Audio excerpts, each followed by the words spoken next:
হ্যাঁ বলুন, কি জন্য এসেছেন আপনারা? আমরা একটা মিসিং ডায়েরি করতে এসেছি। বসুন। হ্যাঁ মিসিং ডায়েরি? আগে হ্যাঁ ইন্সপেক্টর, আসলে আমরা কলকাতায় থাকি, 2 দিন হলো এসেছি। এখানে একটা রিসর্টে উঠেছি বেড়াতে? হ্যাঁ, আমরা ফ্যামিলির সবাই মিলে। আমরা এই 4 জন পুরুষ আছি, 6 জন মহিলা এবং একটি বাচ্চা। তাদের মধ্যে একজন মহিলা যার নাম সর্বাণী, সে হঠাৎই মানে বলা ভালো যে আমার প্রেজেন্সেই হঠাৎ করে মিসিং হয়ে গেল। আপনার প্রেজেন্সে মিসিং হয়ে গেল কি করে? হ্যাঁ, আসলে আমি ওর সঙ্গে কথা বলছিলাম, কিন্তু কথা বলতে বলতেই আমি একটু অন্যদিকে তাকিয়েছিলাম।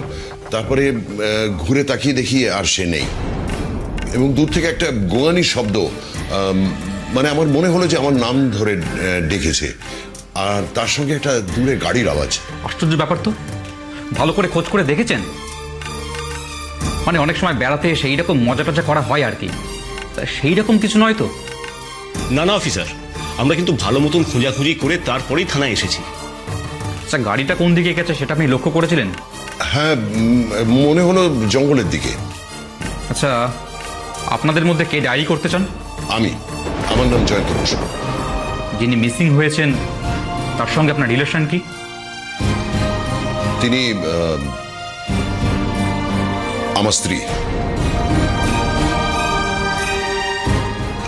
ডোন্ট ওয়ারি, ডায়েরিটা কমপ্লিট করে নি, তারপরেই ফোর্স নিয়ে বেরোবো আমি খোঁজ করতে। আচ্ছা, আপনার নাম কি বললেন? আমার নাম জয়ন্ত বসু। জয়ন্ত বসু। আপনার ওয়াইফের নাম?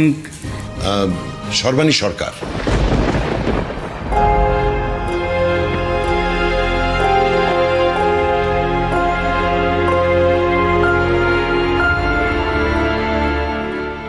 সর্বাণী সরকার।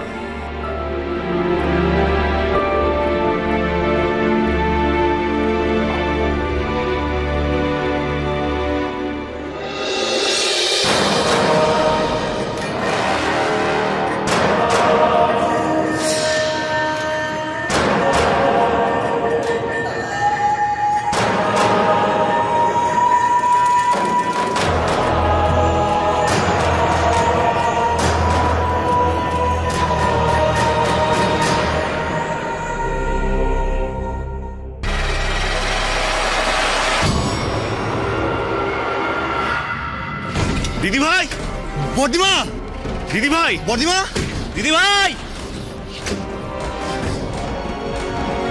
শারণ, চলো ওই দিকটা দেখি, ওই দিকটা। চলুন ওইদিকে। দিদি ভাই, দিদি ভাই, সর্বাণী, দিদি ভাই, চলো এদিকে চলো। স্যার এ দেখুন গায়ে চাকা দাগ। আই সি, তার মানে চলো ফাস্ট। মিস্টার বোস, আপনি চিন্তা করবেন না, ওরা বেশি দূর এখনো পালাতে পারেনি। আই এদিকে আসো, আসো।